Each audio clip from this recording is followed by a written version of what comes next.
Buenas noches y bienvenidos a este último programa de la temporada, que sacamos hoy, la Noche del Orgullo. En plena campaña abolicionista nos ha parecido extremadamente importante hacernos eco de las jornadas de trabajo sexual organizadas hace poco en Madrid por nuestras compañeras de la laboratoria. Sabemos que es un tema controvertido y que nos caerán chuzos de punta, pero consideramos que es nuestra obligación posicionarnos en relación a ello. No pensamos que exageramos cuando decimos que la defensa de los derechos de las trabajadoras sexuales es la piedra de toque de los feminismos actuales. Si estos se deciden por situarse en el ámbito de la defensa de los derechos de todas las mujeres, sean cuales sean sus características y opciones vitales, o se conforman con ser un movimiento de defensa de las mejor situadas frente a las últimas, de las penúltimas contra las últimas. Como se dice en una de las entrevistas recogidas en este programa, el desdén por el trabajo sexual, la repugnancia a hablar de él, la confusión interesada entre trabajo sexual y trata de personas es un problema de clase. Sin duda que tiene también otros componentes: ignorancia más o menos interesada, la dificultad de pensar las prácticas sexuales de las mujeres en entornos punitivos que defienden nuestra libertad, pero solo dentro de lo decente y lo aceptado o aceptable. La renuncia a respetar esa libertad para mujeres que hacen del trabajo sexual su forma de vida, pero que no por eso su subjetividad se agota en eso, igual que no se agota la de cualquier persona que sigue teniendo una vida más allá del trabajo. A algunas feministas les cuesta salir del corsé del feminismo blanco de clase media, que defiende la libertad de elegir sus opciones vitales para las mujeres de esos segmentos sociales y para todas las mujeres siempre que se adecúen en sus opciones de lo que para ellas es lo adecuado, pero que las denigran y criminalizan cuando se salen de ellos, especialmente si mezclan sexo, amor con dinero. Es como si el Bill Metal hiciera imposible aceptar tales transacciones. Por el contrario, estas jornadas de las que nos hacemos eco nos muestran toda su potencia la agencia de las propias trabajadoras sexuales.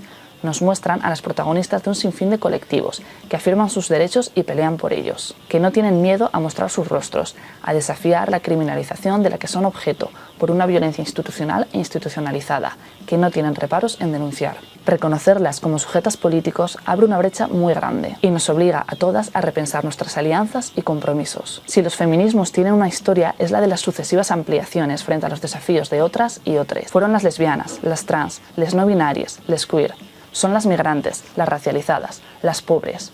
También las trabajadoras sexuales, cuya denuncia de la sexualidad de las mujeres encerradas en el marco de la familia patriarcal y el sexo reproductivo nos desafía a todas. Empezamos.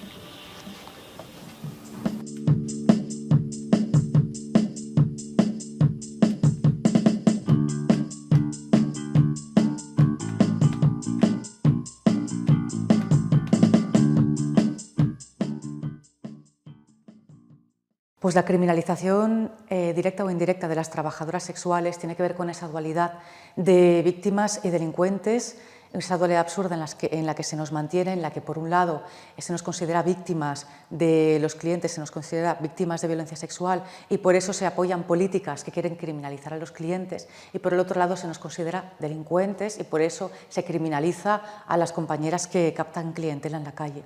Por esa lógica se considera que somos personas que no tienen suficiente conciencia como para decidir sobre sus vidas, y por eso siempre se diseñan leyes sin contar con nuestra opinión ni con nuestro análisis de cómo nos van a afectar en primera persona. Entonces se nos mantiene en una posición que legitima completamente el tutelaje, ¿no? Y en función de esto, bueno, pues se ejercen violencias desde la penalización económica hasta querer penalizar a las personas que nos alquilan un espacio donde trabajar, que muchas veces son también nuestra vivienda, ¿vale? La denominada tercería locativa, que era una ley del Código Penal franquista. Luego también se nos retira la custodia de nuestros hijos. También se han prohibido nuestros anuncios, cosa que ha dificultado el trabajo sexual independiente. Y bueno, también se nos psicopatologiza, ¿de acuerdo? Se presupone que padecemos todas trastorno de estrés postraumático y, bueno, porque se hace una lectura completamente amarillista del trabajo sexual en que se presupone que siempre, inevitablemente va ligado a violencias fuertes, ¿de acuerdo? Cuando esto no tiene por qué suceder siempre. Y se nos presupone también, bueno, pues otros trastornos como depresión, como disociación, etc. No se hace una lectura realmente científica, con muestras amplias, y sobre todo tampoco se analiza cómo la misma violencia institucional está incidiendo en que nosotras o podamos desarrollar un trastorno o estas violencias puedan perpetuar trastornos que ya pudiéramos padecer. Por ejemplo, cuanto más se criminaliza el trabajo sexual, más se nos está enviando a la clandestinidad. Y eso es caldo de cultivo para que padezcamos varios tipos de violencias, como robos, violaciones, agresiones. Luego también es caldo de cultivo para que tengamos miedo de que alguien, por ejemplo, denuncie y nuestro casero nos eche de casa. Luego también las compañeras que están en situación irregular pues tienen miedo porque en esas condiciones, si ya tienen miedo de por sí de ser deportadas, de la violencia policial, de no poder denunciar muchas agresiones porque eso les puede suponer la apertura de un expediente de expulsión, pues con leyes que aumentan la presencia policial en sus espacios de trabajo, obviamente este miedo aumenta. Por supuesto que esto puede ser un factor que desencadene la depresión, que desencadene la ansiedad, ¿de acuerdo? Pero estos factores desaparecen dentro de los análisis abolicionistas.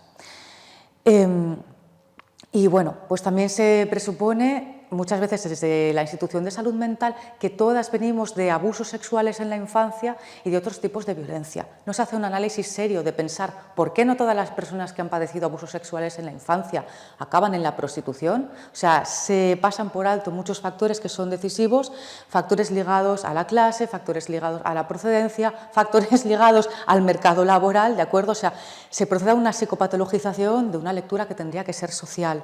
Eso en primer lugar. Y luego, en segundo lugar, se hace una lectura completamente revictimizante de las personas que han padecido estos abusos, presuponiendo que eso ya les negó cualquier capacidad de decisión, cualquier capacidad de raciocinio y cualquier capacidad de decidir su destino. Entonces, creo que no se les está haciendo tampoco ningún favor de cara a sus procesos de empoderamiento y de recuperación, dar este tipo de lecturas a las personas que han padecido estas violencias. Pues yo creo que en Euskal Herria obviamente hay abolicionistas también, hay diversos colectivos de abolicionistas organizadas, pero también hay un movimiento pro derechos bastante fuerte en el que está pues, parte de la Esquerra Abertzale, Bilgune Feminista, por ejemplo, el sindicato Lab. Luego también hay una red de asociaciones que trabajan con el tema VIH, que se declararon pro derechos. Gracias a estas asociaciones yo tuve un espacio en un congreso donde se trataba el tema VIH a nivel estatal, en que pude exponer cómo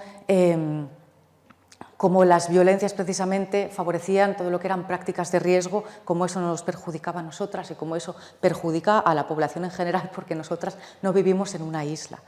¿De acuerdo? Y bueno, dentro del tejido asociativo me he encontrado con bastante buena acogida, precisamente porque el pueblo vasco es un pueblo que ha padecido mucha represión, muchísimas veces de forma muy injusta y de forma muy desproporcionada. Y yo creo que esto les genera mucho sentimiento de solidaridad hacia las personas que padecen pues, abusos y violencia policial de forma pues, también muy desmedida e injustificada, como son las compañeras de la calle. Y luego, pues es una cultura que tiende mucho al tejido comunitario, a la solidaridad, y el hecho de que nosotras, nuestra lucha esté enfocada desde una lectura y una praxis anticapitalista y feminista, antirracista y antipunitivista, creo que entra bastante dentro de las lógicas de los movimientos sociales en Euskal Herria. Digamos que al estar dentro del tejido asociativo de Euskal Herria y el formar parte del sindicato Lab y estar luchando junto a otros trabajadores, nos ha permitido también participar en la huelga feminista que se celebró el 30 de noviembre para luchar por las mejoras de condiciones de las trabajadoras del hogar y cuidados, y eso, luchar para que los trabajos a los que estamos destinadas las mujeres tengan mejores condiciones, porque es que nuestra lectura siempre es que el trabajo sexual tendría que acabar siendo un trabajo escogido y no un destino, y por lo tanto, como tenemos esta lectura de clase y esta lectura sindical, pues para nosotras es todo un privilegio luchar junto con otras trabajadoras para que sus condiciones mejoren. O Movimento de Trabalhadores do Sexo nasceu em 2018 pela mão de trabalhadores e ex-trabalhadores do sexo, tanto nacionais como estrangeiros. É um grupo de profissionais pró-sindical de profissionais em Portugal, pretende lutar pelos direitos humanos. Estes são os direitos sociais, económicos, políticos, e são esses direitos que fazem a luta do MTS. Incluindo a descriminalização total do trabalho sexual e a retirada do artigo 169 do Código Penal Português, que é o lenocínio. Esta forma, acaba, na verdade, por criminalizar direta ou indiretamente as formas de trabalho, gestão, organização e até de sindicalismo dos profissionais do sexo em Portugal. É um modelo proibicionista, mal assumido, que promove o estigma, que promove a violência contra os trabalhadores do sexo, porque não nos permite organizar, distribuir preservativos, não nos permite alugar em parceria apartamentos para trabalho, assim como simplesmente dar boleia a outras colegas. Isto é tudo penalizado. E também nos retira de nós direitos básicos como a saúde, a segurança social e dificulta o acesso também à proteção jurídica e a que recorramos a instâncias governamentais como trabalhadores do sexo. E para nós imigrantes ainda é muito mais difícil ainda por questão da legalização, porque nós não temos como provar uma renda, sendo que temos até o trabalho sexual disponível, porém por questão de não termos acesso a direitos laborais, as rendas, o nosso contrato para adquirir o visto de permanência no país fica difícil. Então nós corremos muito mais risco de submeter a muitas vezes, como é que eu posso dizer?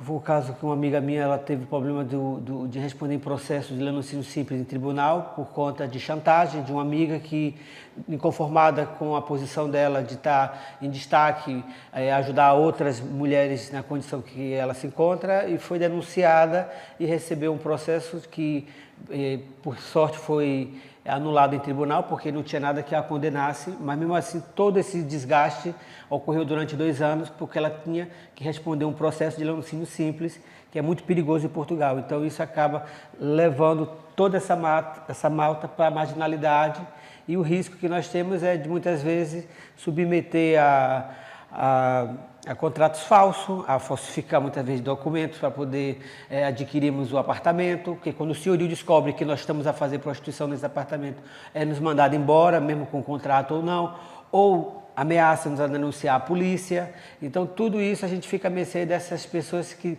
a depender da condição moral dela, ela pode nos prejudicar ou não. É muito difícil trabalhar para a questão imigrante, pessoas imigrantes em Portugal, e ela de nacionalidade brasileira poderá dizer isto, e nós contactando com outros colegas, o estar irregular no país e não se poder regularizar por contratos de trabalho no trabalho sexual, não é? Isto impede e atira para a marginalidade, e é uma violência em si, não é? As leis da imigração, as leis da habitação, faz com que sejam submetidos a violências e explorações de outros, não é? Por não poderem recorrer à polícia, por não poderem recorrer ao Poder Judiciário para denunciarem abusos que acontecem por parte de senhorios, por parte de colegas, e isto dificulta, das autoridades, né, Maria? Sim, das autoridades. Dificulta muito a convivência. E o grupo, a vida dos imigrantes em Portugal.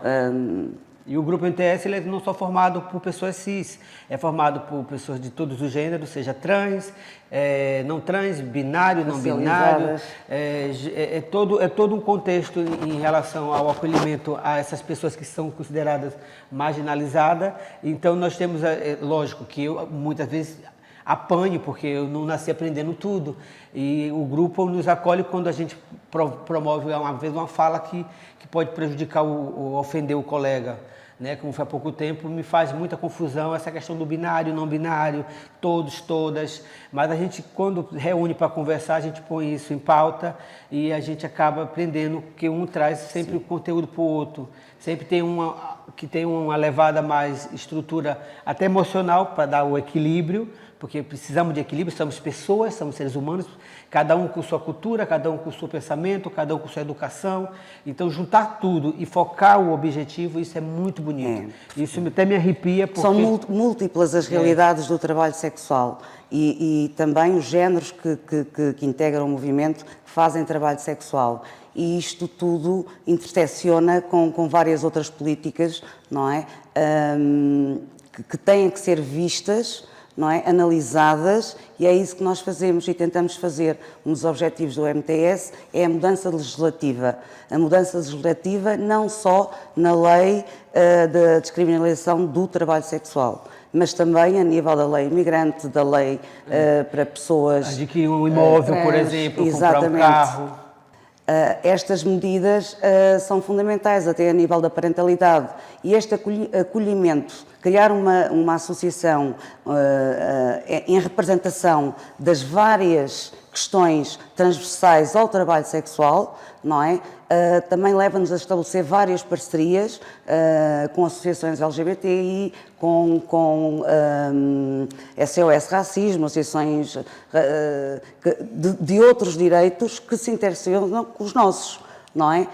Por isso nós não nos consideramos que somos uma associação Sindical. pró-sindical, racializada e sobretudo feminista. Porque o feminismo sem o trabalho sexual, penso que esta luta são direitos humanos e são direitos de todos, não é? É aquilo que nós pensamos no movimento e queremos acreditar que vamos conseguir estas mudanças legislativas brevemente, porque tem que acontecer, mesmo com o crescer e com a ameaça dos abolicionistas e da extrema-direita que se vê em Portugal e também em Espanha e em outros países da Europa, não é? Uma curiosidade que eu vou concluir aqui a entrevista é que nós, para fazermos essa associação, tivemos até dificuldade com o nome de trabalhador sexual, porque em Portugal isso se cria-se um tabu muito grande, fomos impedidas de criar o nome da fundação como trabalhadores sexuais. Somos um grupo pequeno, a gente vê aqui nessa cimeira, né, se não me engano é sul-europeia, não é? Esses movimentos que estão muito mais fortes, estão muito mais fervorosos, muito mais organizados, movimentos que até são da década de 70, que é o caso das italianas, quer dizer, isso tudo nos deixa, poxa, o que foi que nós fizemos até agora? Mas como pequenos, a gente já fez muitos avanços em Portugal, já estivemos no parlamento, já fizemos algumas mudanças não digo no total que a gente gostaria, mas em pouquíssimos trabalhos já tivemos ali a fazer nossa contribuição e que me falta, né? E pronto, notamos que Portugal é um país mais pequeno, é um país ainda moralista, em que o sexo em si é tabu, ainda é um tabu, então é necessário um trabalho grande de sensibilização, tanto para os trabalhadores do sexo, tanto para as entidades que trabalham no terreno connosco, assim como para a sociedade em geral, que não nos vejam como vítimas, que não nos infantilizem, que nos vejam como sujeitos de direito, que nos vejam como autores das nossas próprias decisões e escolhas, e isso ainda é um trabalho que temos que fazer, não é? Que tem que ser feito. Penso que é o principal trabalho neste momento, é que nos vejam como sujeitos políticos. Vale, yo me llamo Gabriel Falcón, soy miembro del colectivo de prostitutas de Sevilla, que es un colectivo que se crea en el año 2017 por la compañera María José Barrera, a raíz de la avanzada abolicionista que estaba promulgándose en Andalucía, muy brutal, y en el que se pretendía introducir a la prostitución como una violencia contra la mujer en la Ley Andaluza de Igualdad.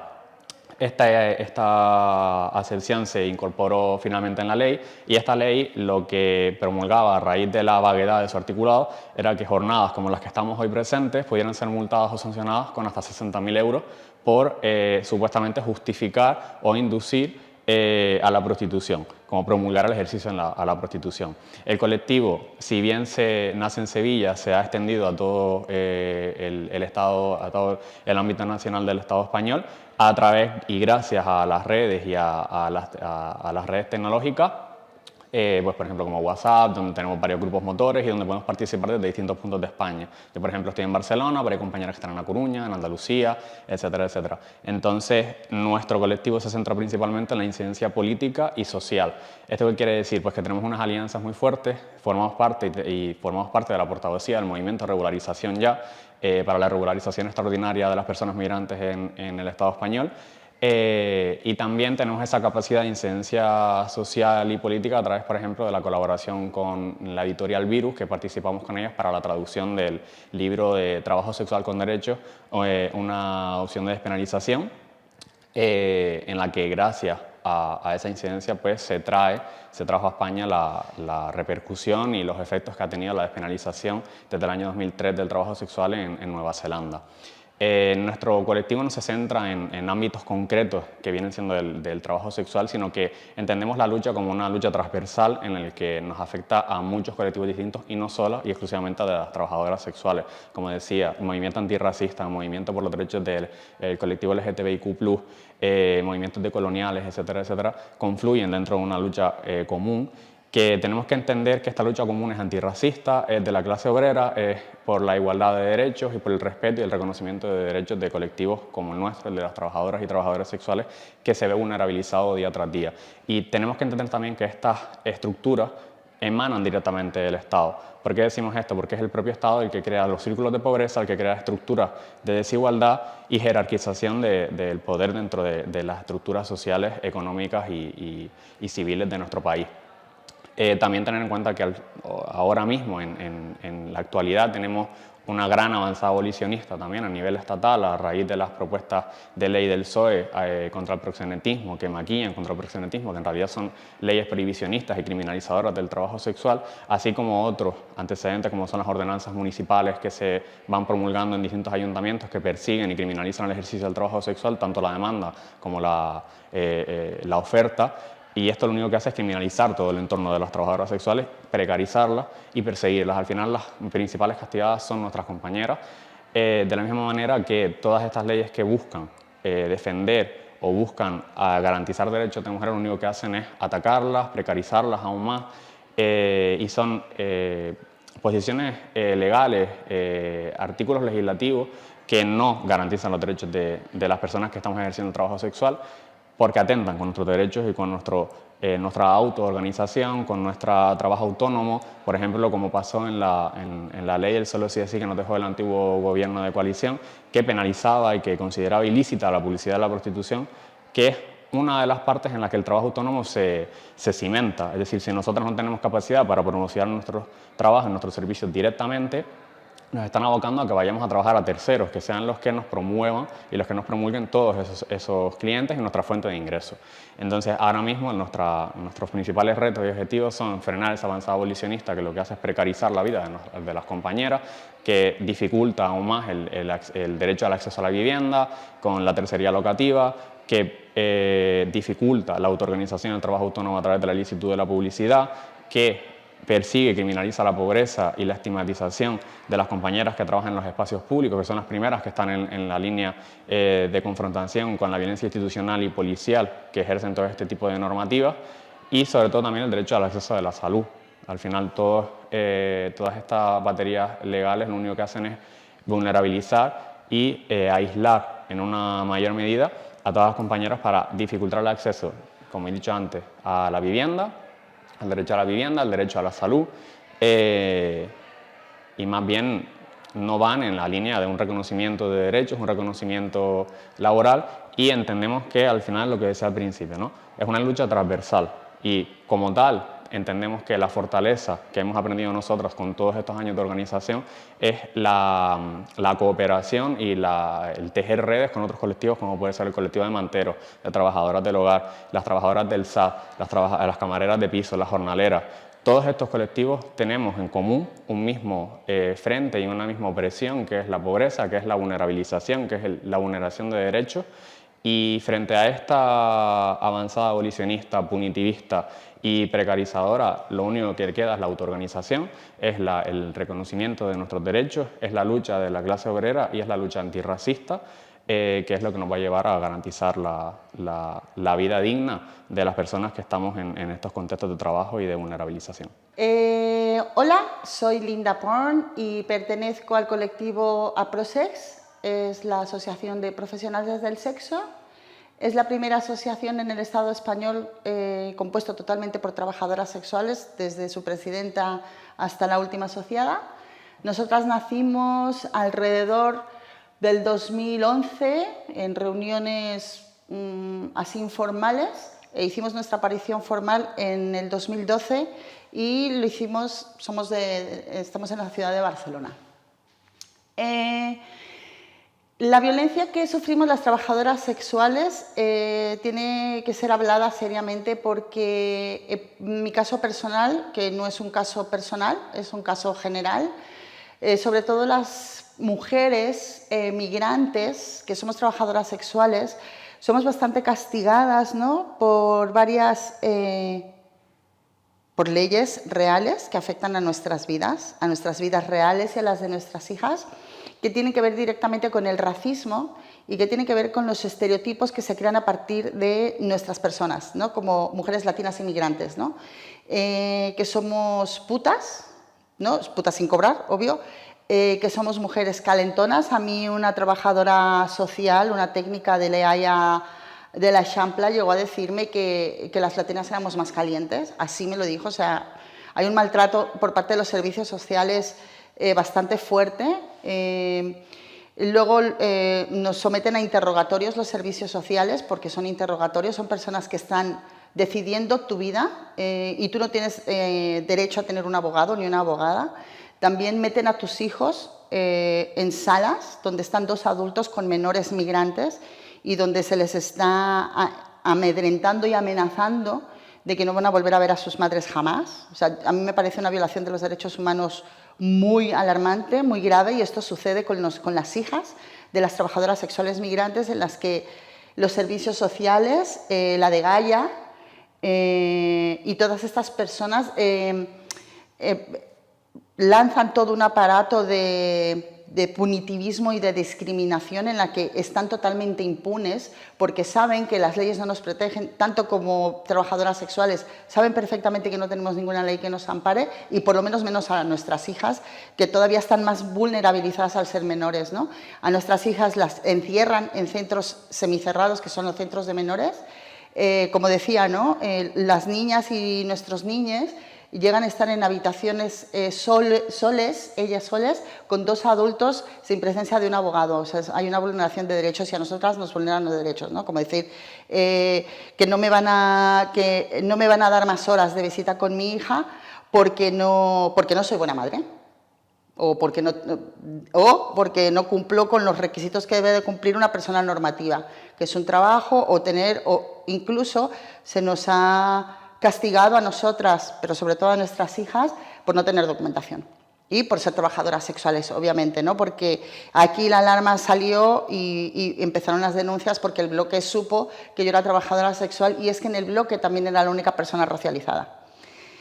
Entonces, claro, cuando hablamos de que las trabajadoras necesitamos derechos, estamos hablando de esto, ¿no?, de que estamos totalmente desamparadas ante la ley. Hay unos aparatos punitivistas que lanza el Estado a nuestras comunidades migrantes y de trabajadoras sexuales, y que no solamente afectan a las adultas, sino que afectan a nuestras niñas, ¿no? Ciao, sono Anna, faccio parte del direttivo MIT. Il MIT, Movimento Identità Trans, è un'associazione che si occupa della tutela delle persone trans in ogni aspetto della loro vita, dalla parte del consultorio e quindi dei percorsi di affermazione di genere, sino ad arrivare alla tutela e il sostegno di chi esercita lavoro sessuale, le persone detenute e migranti. Cerchiamo di essere appunto presenti nella vita delle persone trans, perché ancora oggi in Italia c'è moltissima transfobia. Attualmente, in particolare con il governo Meloni, l'associazione, ma in generale la comunità trans, sta subendo un attacco frontale, poiché hanno tolto la gratuità di alcuni farmaci e di alcuni ormoni fondamentali per i percorsi di affermazione di genere di parte della comunità trans. Stanno cercando di eliminare i bloccanti della pubertà per le piccole persone trans, quindi senza la possibilità di di accedere quanto prima a tali percorsi, e questo le statistiche purtroppo parlano, e ci parlano di un aumento dei suicidi in questo senso. Le parole dei giornali, se prima del governo Meloni stavamo cercando tutta la comunità transfemminista italiana stava cercando di sensibilizzare i giornali ad un corretto linguaggio per parlare delle soggettività trans, delle soggettività sex worker, delle persone detenute, delle persone migranti.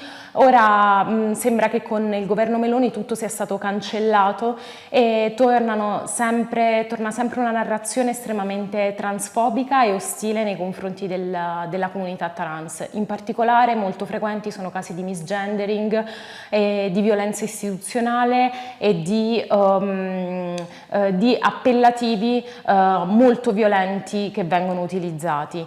Attualmente la situazione in Italia per le donne trans che esercitano lavoro sessuale non è per niente favorevole, perché questo governo si sta impegnando moltissimo per rendere ancora più difficile la possibilità d'accesso in Europa, in particolare in Italia, negando i permessi di soggiorno soprattutto alle persone trans che molto spesso nei paesi di provenienza vengono perseguitate. Quello che cerchiamo di fare come associazione è denunciare tutta la violenza che stiamo vivendo da questo governo e cercare di unire le forze per rendere evidenti tutte queste violenze. Con le sex worker, tramite l'unità di strada, cerchiamo sempre di dare sostegno e di aiutarle sia nei percorsi di affermazione di genere che in quello per l'accesso ai documenti, che è ancora un tema caldo e fondamentale, perché come sappiamo senza documenti, senza la possibilità di intraprendere i propri percorsi, la vita diventa spezzata e non hai la possibilità di esercizio della piena cittadinanza in un paese. Io sono Elettra dell'associazione Swipe e siamo un'associazione fondata nel 2020 durante la pandemia e tra i nostri obiettivi c'è il combattere lo stigma, che facciamo anche attraverso il fornire informazioni e cercare di aumentare il senso di comunità, perché in Italia la legge rende pericoloso aiutarsi l'un l'altra. Il favoreggiamento significa rischiare ogni volta che si dà un consiglio, ogni volta che ci si supporta l'un l'altra. Questo genera immenso isolamento, perché le persone sono sole, lavorano da sole e quando iniziano a sperimentare, a entrare nel mercato del lavoro sessuale, lo fanno da sole e soltanto con i consigli dei clienti a guidarle, che spesso e volentieri sono interessati e nel migliore dei casi non conoscono cosa stanno dicendo e nel peggiore spesso e volentieri ne approfittano. E questo clima di isolamento e di paura e di diffidenza reciproca alimenta anche la competizione, il senso di competizione che c'è tra di noi, perché ovviamente nella società attuale per sentirci meglio con noi stesse abbiamo interiorizzato lo stigma, quindi è facile che una persona dica ah beh, io sono migliore di quell'altra perché io sono una sugar baby, quindi non sono una prostituta, oppure sì, io faccio sesso con i clienti però faccio l'orale col preservativo, oppure io non apro soltanto le gambe, sono un'imprenditrice. E quest'idea di gerarchia tra puttane, che noi abbiamo tradotto come mignottarchia, in inglese si parla di hierarchy, è una cosa che stiamo cercando di combattere tramite le risorse, il far vedere che possiamo aiutarci, dobbiamo aiutarci e che farlo migliora le nostre condizioni di vita. E quindi in questo momento al cuore di Swipe c'è questo tipo di battaglia che passa anche poi per fare la rete con le altre associazioni, perché è difficile e nel momento in cui associarci ci porta a rischiare il favoreggiamento, anche l'atto politico stesso di associarci e quindi di combattere insieme per i nostri diritti è difficoltoso. E la rete è uno strumento fondamentale per rivendicare i nostri diritti e cambiare la situazione e le condizioni lavorative. Bueno, nosotras, mi compañera Ninfa y yo, somos de AFENTRAS, que es la Asociación Feminista de Trabajadoras Sexuales, y nosotras somos las portavoces en nombre de un montón de compañeras que somos todas trabajadoras de la calle del polígono de Villaverde. Y básicamente nos regimos por hacer incidencia política a raíz de la ley Mordaza del 2015, que fue cuando empezamos, y vamos por ahí por donde podemos, poniendo el cuerpo, que ya es bastante, y haciendo incidencia política. Bueno, por lo menos yo que tengo muchos años ejerciendo el trabajo sexual, siempre ha habido una persecución contra las trabajadoras sexuales, o sea, y el hostigamiento, se puede decir, de la prostitución.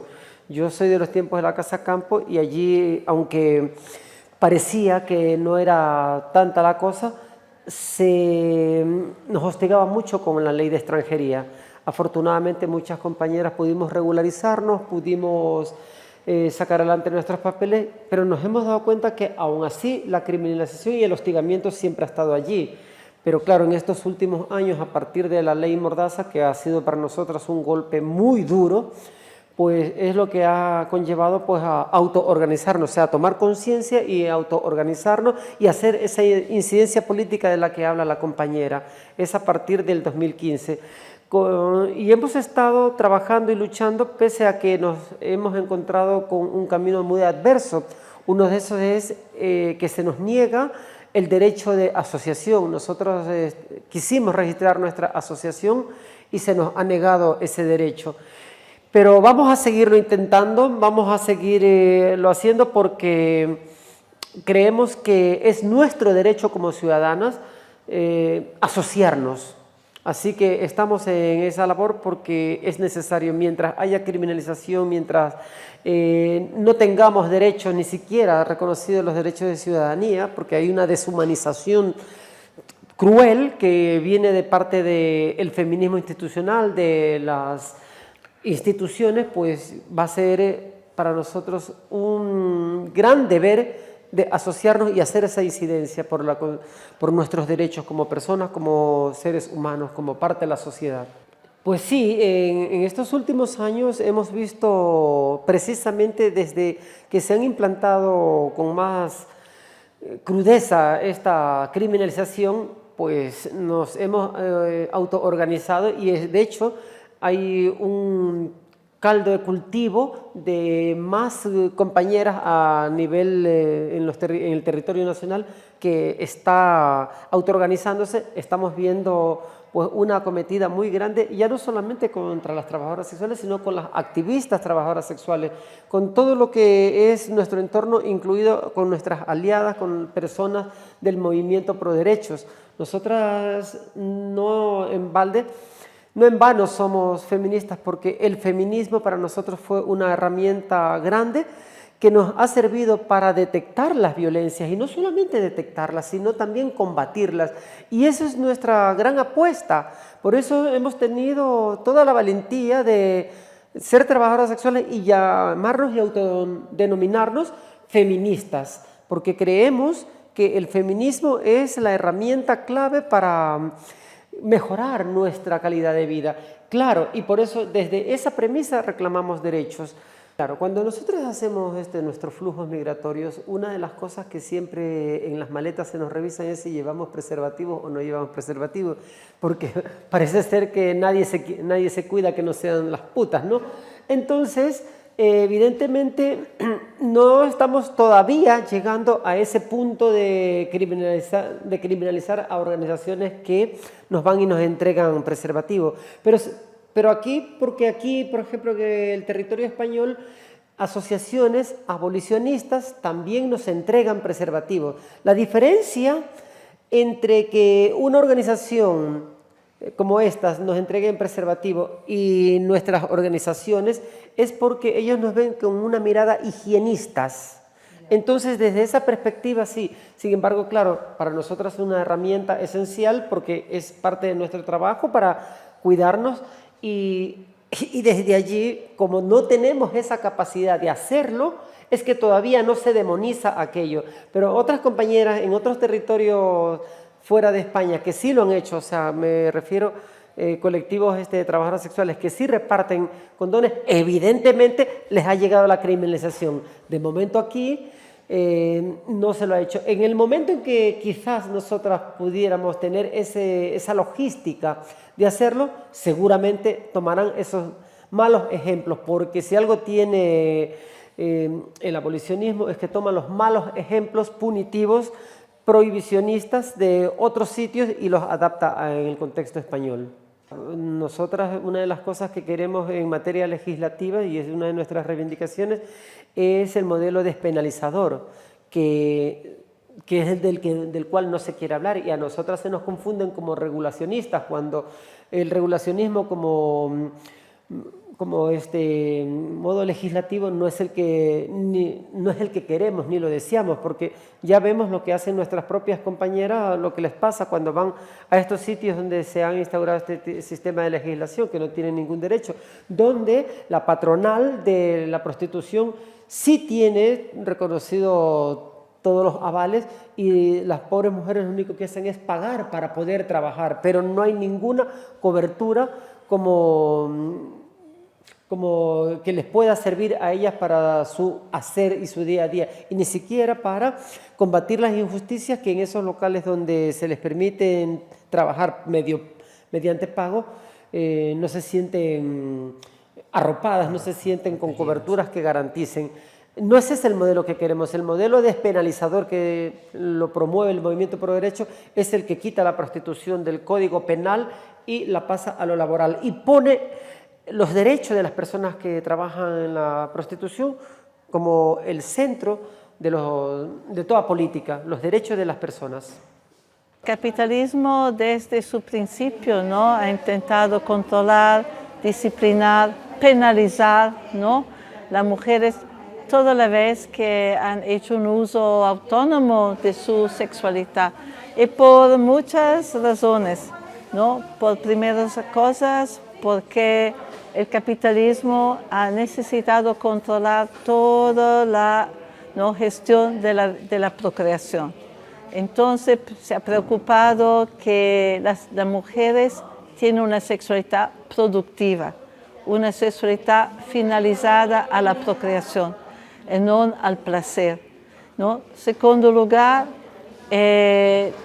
por el capitalismo ha sido muy importante por el disciplinamiento social, no solamente el disciplinamiento de la mujer, construir el matrimonio, la familia como un pequeño Estado, ¿no? Entonces la sexualidad de la mujer se debe dar en el contexto del matrimonio, ¿no?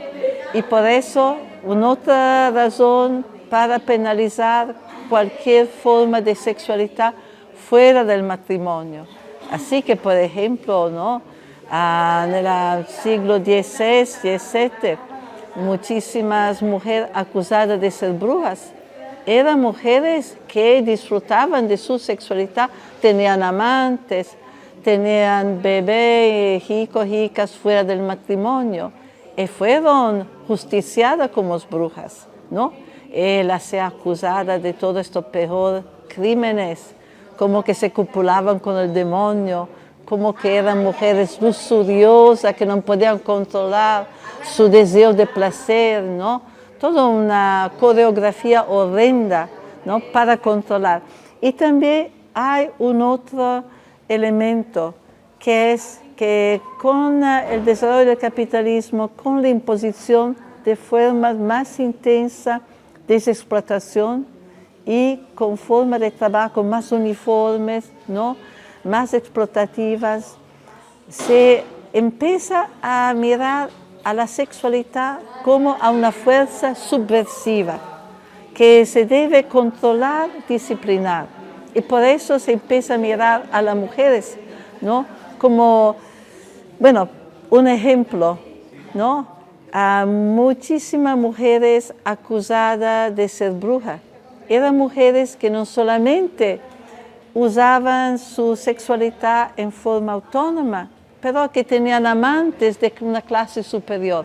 Entonces, la sexualidad puede subvertir la relación de clases, puede subvertir la jerarquía social, puede subvertir la ética del trabajo, porque necesita una persona controlada que es capaz de controlar su energía, encanalar toda su energía en el trabajo. Entonces, ¿no? La seducción femenina, ¿no? Entonces, tu deseo del placer. Y se ve la mujer, ¿no? Que ha acceso al sexo de una forma no controlada, no matrimonial, como un peligro. Un peligro por la disciplina social, por la ética del trabajo, por la relación de clases, por, ¿no? un sexo finalizado la procreación. Y por eso empieza toda esta campaña donde las mujeres se penalizan. Y también, ¿no? La penalización sirve, ¿no? a dividir las mujeres. Las malas, las buenas, el miedo de ser catalogada como puta y de ser penalizada, de ser excluida de la sociedad, ¿no?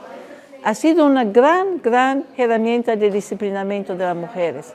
Por eso que es muy importante para el movimiento feminista hoy decir basta, basta todo eso, basta a esta forma que es tan hipócrita, ¿no? del Estado, porque en el mismo tiempo que nos han disciplinado de toda esta manera, han también, ¿no?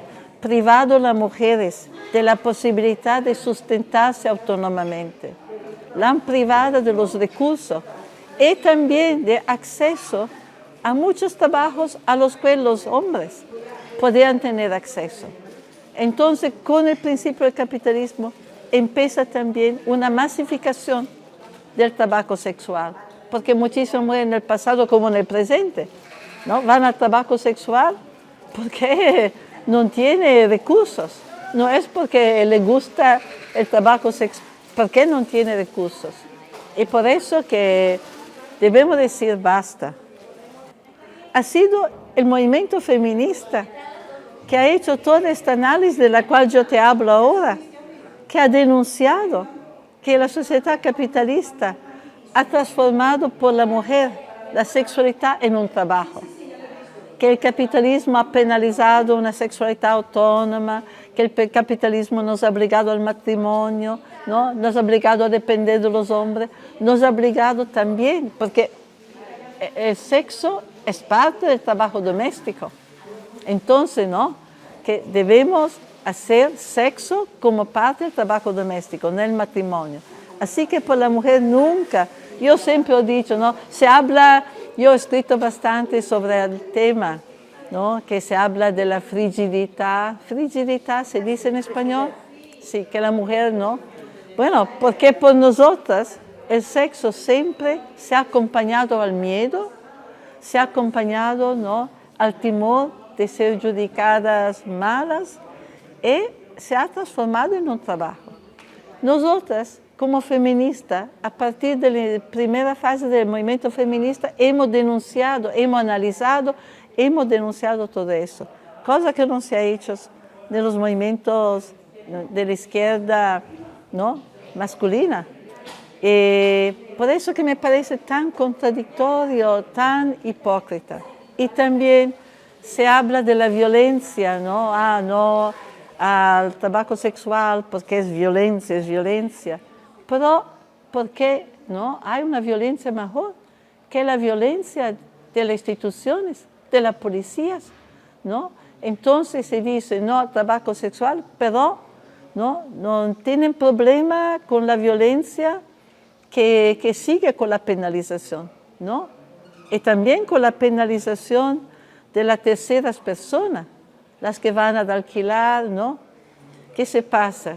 Se pasa que cuando las trabajadoras sexuales no pueden tener un piso, no pueden trabajar en lugares protegidos, se deben ir fuera de la ciudad, en lugar oscuro, donde son sujetas a muchas violencias, asesinados.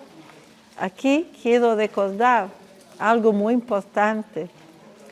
49 años atrás, en 1975, a Lyon, en Francia, el 2 de junio de 1975, 100 mujeres, 100 trabajadoras sexuales ocuparon la iglesia de Saint-Nizier, ¿no?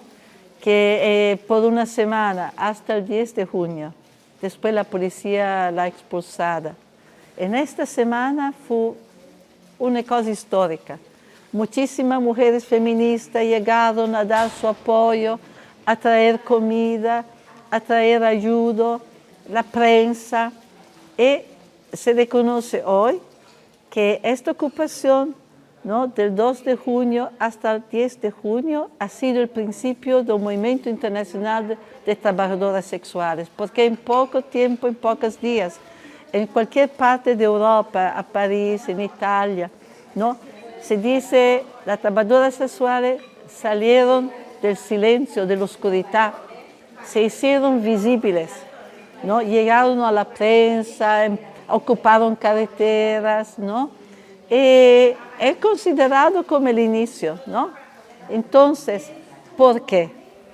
Porque hoy tenemos esta penalización. Esta penalización puede solo generar violencia, violencia institucional y violencia contra las trabajadoras que no pueden trabajar en un lugar protegido. Ninguna persona quiere vender algo de sí mismo. Pero en esta sociedad todos vendemos. La relación salarial es una venta. Entonces, ¿por qué no privilegiar la venta de la vagina? Es mejor vender tu mente, es mejor vender tu emoción, es mejor, ¿no? Entonces, yo creo que es una cuestión de clase, que se piensa que tenemos muchas opciones, que las mujeres pueden hacer otro tipo de trabajo. No se va a ver cuánta miseria. En cuánta miseria viven la mayoría de las mujeres. Sabes, yo llego de New York, ¿no?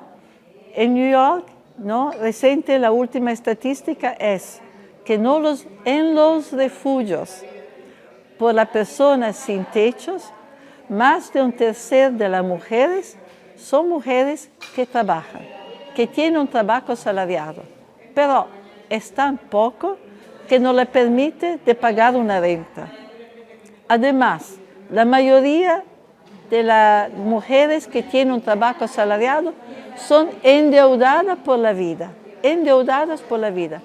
porque los trabajos que se buscan son trabajos que son tan mal pagados, tan precarizados, que no te permiten de sustentarte en forma autónoma. La mayoría de la mujer de clase proletaria, ¿no?, de clase trabajadora, que tiene un trabajo asalariado, ¿no?, son endeudadas por la vida, ¿no?, porque los trabajos al cual la mayoría de las mujeres tienen acceso son mal pagados, precarizados, entonces que no se pueden sustentar. Entonces, ¿cuáles son hoy, ¿no?, por la mayoría de las mujeres, ¿no?, las posibilidades? ¿Qué opciones tienes?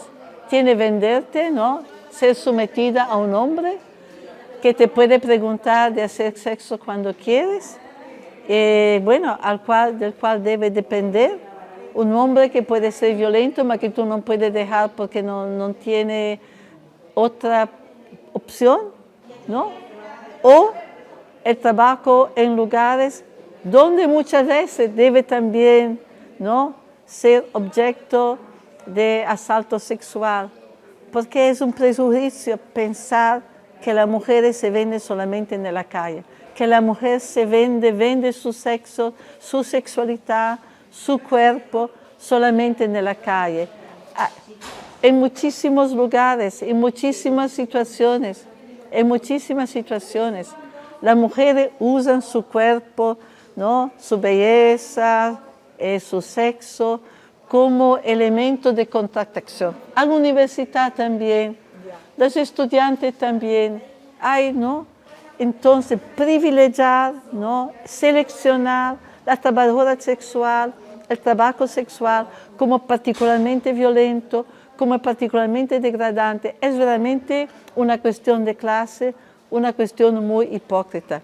Hay muchísimas mujeres, ayer lo decía, ¿no?, en una otra entrevista, por ejemplo, siempre más en Europa, como en los Estados Unidos, una gran parte de trabajadoras sexuales son mujeres migrantes, ¿no?, que no tienen papeles. Entonces que deben hacer trabajo sexual para sustentarse. Entonces, Estado hipócrita, feminista hipócrita, que hacen una lucha, por ejemplo, así que todas las migrantes pueden tener una vida digna, ¿no? Que no se puede, ¿no?, pensar, no al trabajo sexual, cuando la mayoría son en una situación que no tiene alternativa. El importante también es ver, y esto yo lo he verificado con recercas, que muchas mujeres migrantes que hacen trabajo sexual son mujeres que han llegado para hacer trabajo doméstico, empezaron como trabajadora doméstica. Y los abusos al cual fueron sujetas, los abusos no fueron tales que han decidido basta, prefiero trabajar como trabajadora sexual y al mismo tiempo ganar mucho más, porque cuando tú trabajas como trabajadora doméstica, muchas veces pierdes completamente el control sobre tu vida. Muchas veces al principio no te buscan el pasaporte, no te permite de cerrar tu puerta. En cualquier momento de la jornada tú debes ser lista para trabajar.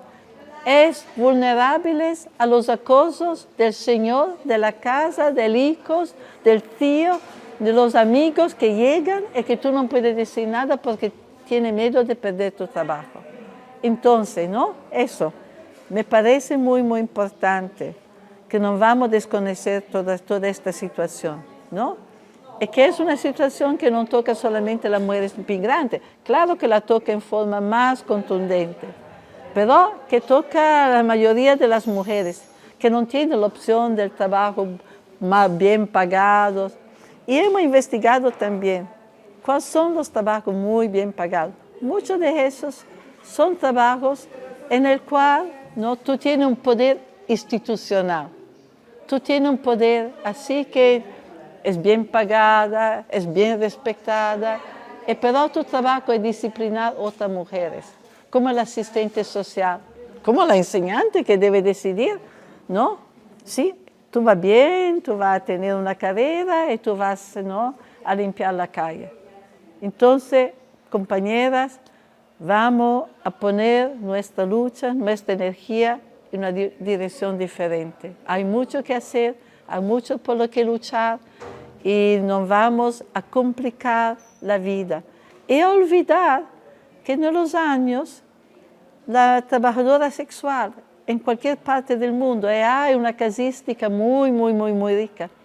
Se están organizando colectivamente, están poniendo condiciones, están creando condiciones de vida por protegerse. Muchas trabajan en cooperativas, trabajan en lugares donde son juntas. Y por eso que no podemos pedir la penalización y la abolición, ¿no? Porque si no son acusadas de proxenetismo, ¿no?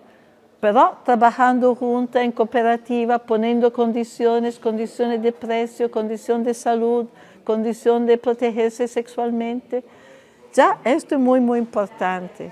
Y la penalización va a cortar todo.